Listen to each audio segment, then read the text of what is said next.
이건 좀 간단하게 드릴게요. 앞에서 좀 설명을 많이 했기 때문에. 그 묵상의 시작 2번인데 여러분 이게 굉장히 중요합니다. 여기 말씀은 시편 119편 1절 2절 보니까 행위가 온전하여 여호와의 율법을 따라 행하는 자들이 복이 있으며 여호와의 증거들을 지키고 전심으로 여호와를 구하는 자는 복이 있도다. 이렇게 됐어요. 근데 여러분 행위가 완전한지 아닌지 이게 맞는지 그런지 어떻게 합니까? 그래서 여러분 좀 오늘 묵상에 있어서 묵상의 재료가 뭐죠? 묵상의 재료는 항상 뭡니까? 묵상은 뭘 가지고 묵상을 해요? 말씀이잖아요. 그리고 말씀과 그래서 우리가 이 성삼위일체 하나님이 가지고 있는 의도가 있잖아요. 그 절대. 그 말씀 속에 그걸 찾아야 되는데 근데 문제는 뭐냐면 사람들이 말씀 구분이 안 돼요. 그래서 말씀을 좀 정리해드리면 말씀은 반드시 뭐가 있습니까? 말씀은 두 가지가 있죠. 율법과 복음이 있는 거예요. 그럼 율법은 악하고 복음만 사는 거냐? 그건 아닙니다. 율법도 하나의 말씀입니다.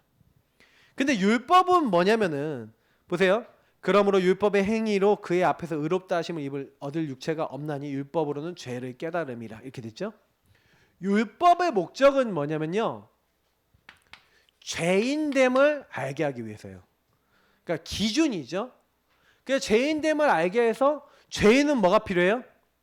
하나님의 은혜가 필요하고 용서가 필요하고 하나님의 사랑이 필요해요.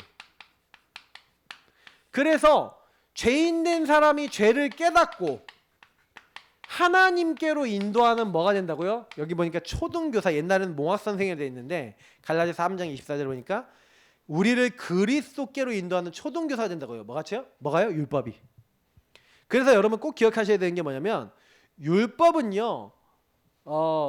그래서 뭐냐면 우리가 죄인임을요 굉장히 강하게 규정하는데 실제로 이 말씀 두 가지가 전부 다 뭐냐면 하나님 앞에 서도록 만드는 키가 있는 거예요. 왜냐면 예수님이 마태복음 5장에 보시면은 저는 마태복음 5장 읽으면서 옛날에 상당히 충격을 많이 받았어요. 왜냐면 예수님이 뭐라 하냐면 형제를 나가라고 하고 바보라고 하고 형제를 미워하는 자마다 이미 뭐라고 했냐면 너희는 살인하지 말라라고 맨날 얘기하잖아. 근데 형제를 미워하고 형제를 욕하고 싸우는 사람은 이미 살인한 거야. 이렇게 얘기하는 거예요. 여자를 보고 음란한 마음을 품으면 이미 간음한 거야. 예수님 그런 거예요. 그래서 제가 그걸 요즘 걸로 적용해 봤어요. 내 이웃의 것을 탐내지 말라 그랬잖아요. 그러면 여러분 쇼핑몰 핸드폰 열고 우리 여학생들이나 우리 여자분들 딱 들어가면 인터넷 쇼핑몰 딱 들어가시잖아요. 맞죠? 그래갖고 주구장창 맨날 보시면서 이 옷이 어떤가 저 옷이 어떤가 그거 계속 생각하고 있다. 그것도 성경적으로 봤을 때는 이웃의 것을 이제 탐는 게 물론 내가 살려고 하는 거지만 이게 뭐예요? 자꾸 이걸 갖고 싶다. 근데 이렇다는 거예요. 물론 그게 확대 해석하자면 이제 그렇게 되는 겁니다. 그러니까 결국에는 뭐냐면 하나님 앞에서 모든 사람은 뭐예요? 죄인이라는 거잖아요. 다시 말하면 이게 무슨 얘기냐면 모든 사람은 그리스도가 필요하구나. 사실 여러분 모든 사람이 죄를 지었다 그랬잖아요. 근데 지었기 때문에 하나님이 우리에게 주신 그리스도가 필요한 거예요.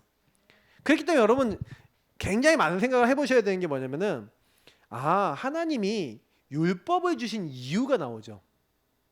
그러니까 여러분 여기서 제가 뭘 이제 묵상해 보라고 요 대학 청년들한테 이 미션을 준 거냐면요.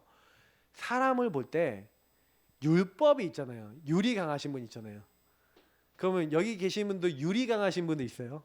율이 강하신 분들은 율법이 강하신 분들은 내 틀이나 아니면 뭔가 이렇게 틀에 안 맞는 사람 보면 굉장히 화가 나거나 짜증이 나거나 걸려요. 그죠? 그러면 그 율이 뭘 만드냐면은 율이 율법의 정죄를 만들어요. 잘 보세요. 모든 사람은 그리스도가 필요해 라고 되어 있는데 율법은 죄를 깨달아야 돼 라고 얘기하고 있잖아요.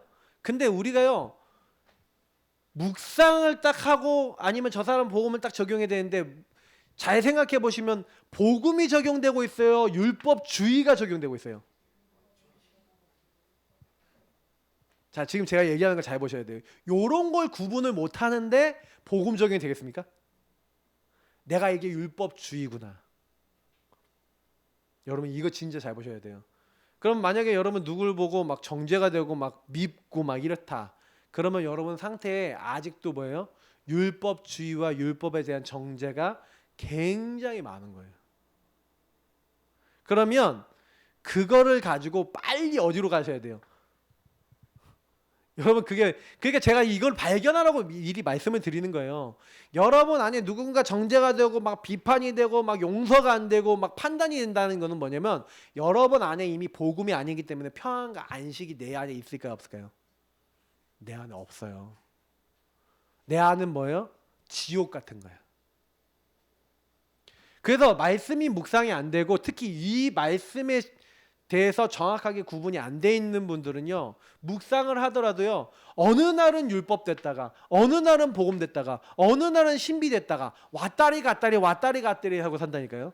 그 옛날에 그 생명의 삶인가 그런 거 보면요, 하루는 막 경건, 하루는 율법, 하루는 뭐 말씀 묵상하는데 이 복음과 말씀 이런 거 구분 못 하시는 분들이요, 그거 보면서 맨날 뭐 이렇게 헷갈린 거예요.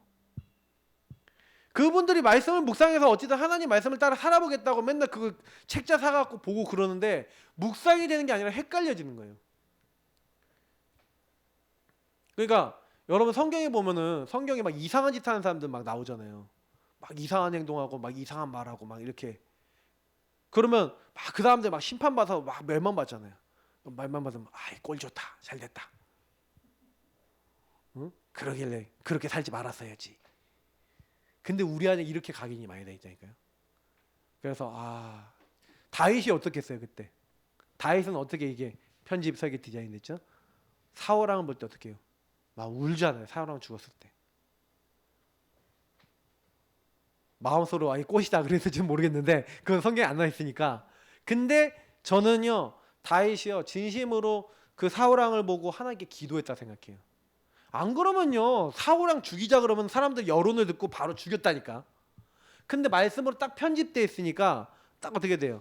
기도로 딱 돼 있으니까 안 죽여요. 하나님께서 하실 거야. 딱 이렇게 하는 거예요. 그러니까 하나님이 그걸 딱 작품으로 남겨서 왕이 되게 하시고 다 하시잖아요. 하나님이 하십니다. 이렇게 가잖아요. 저 여러분 마찬가지인 거예요. 그러니까 이 묵상이 올바르게 되지 않으면요, 진짜 나중에 곤란한 일이 생겨요. 제일 곤란한 일이 뭔지 아세요? 여러분이 지금 내가 어디에 있는지도 모르고 있는 거예요. 집에서 맨날 하는 게 여러분 율법 쓰고 있어요. 율법이니까. 율법이 나쁘다는 거 아닙니다. 죄를 깨닫긴 해야 돼요. 근데 율법주의를 정죄해갖고 여러분 심판자가 되지 마시라는 거예요. 그죠? 그러면 죄를 깨닫고 그리스도가 필요하고, 야 그래서 우리 그리스도를 주인으로 고백하고 그리스도 같이 붙잡자. 너도 나도 그리스도가 필요해. 이렇게요. 이렇게 우리에 돌려야 되는 거예요. 맞죠? 그래서 진짜로 하나님이 원하시는. 그러니까 여러분 바르게 적용하면 율법도 굉장히 도움이 되는 거예요. 율법은 반드시 복음으로 연결되는 거예요. 그러니까 율법은 나쁜 게 아니에요. 저는 율법을 나쁘게 생각하는데 율법주의 때문에 나쁘게 되는 거지. 율법주의가 문제인 거지. 율법은 나쁜 게 아니에요. 하나님의 말씀이 왜 나쁩니까? 지키고 살면은 우리를 온전하게 하고 바르게 하는 것이죠. 그래서 여러분이 뭐 결론으로 얘기하자면 여러분의 삶과 행동을요 자세히 보세요. 나는 어디에 소속되어 있냐? 그러면 은근히 율법적인 부분을 가지고 하는 게 많아요. 제가 보면은 아까도 아침에도 그런 거 봤거든요. 봤는데 딱 보면 근데 그 율법이 왜 나오냐면 사실 나 중심이 있어서 그래요. 저 사람이 미워. 그러면 율법이 잘 나와요. 내지는 뭔가 여러분이 걸려 있는 게 있어요. 근데 율법이 나올 때는 여러분 자신을 자세히 봐야 돼요. 나를 자세히 보시라니까요. 내가 뭔가 이 사람이 율법주의가 나갈 때는 사실은요 하나님의 말씀을 엄밀히 저 사람에게 대갖고 저 사람한테 정죄하고 판단하는 게 아니라 내가 판단의 기준이 돼갖고 하고 있어요. 대개는 그래요. 특히 그것도 되게 더 자세히 들어가면요 내 염려 때문에 그게 나와요. 여러분의 염려나 앞으로 이렇게 될지도 몰라라는 염려를 가지고 율법으로 미리 딱 끌어당겨서 이제 미리 대출 받아갖고 미리 쓰시는 경우도 있어요. 율법을. 그러니까 이게 진짜 무서운 거예요. 율법주의는요. 그러니까 많이 묵상을 해보세요. 이걸 자세히 보시면요, 굉장히 많이 해방되실 겁니다. 안 그러면요, 맨날 내가 지금 율법에 걸려있는지 율법에 걸렸는지 복음인지 아닌지 이걸 딱 모르는 거예요. 맞죠? 그래서 우리는 심판자가 아니에요. 심판자는 오직 하나님이시죠. 맞죠? 그러니까 심판자 되지 마세요. 네. 심판자 되지 마시고 우리는 오직 하나님 앞에 딱 서셔서 하나님 앞에 딱 서셔서 하나님이 원하시는 것은 뭐예요? 살리는 일을 하는 거예요. 그래서 그 역사적으로 예수 믿는 사람들이요, 순교당해 죽는 장면들이 나오잖아요. 근데 불에 타서 화형당해 죽었거든요. 근데 그때 이 사람들 어떻게 하는지 아세요? 불에 타서 죽는데 찬양하면서 하나님 이들의 죄를 저들에게 돌리지 마옵소서 하면서 죽은 거예요.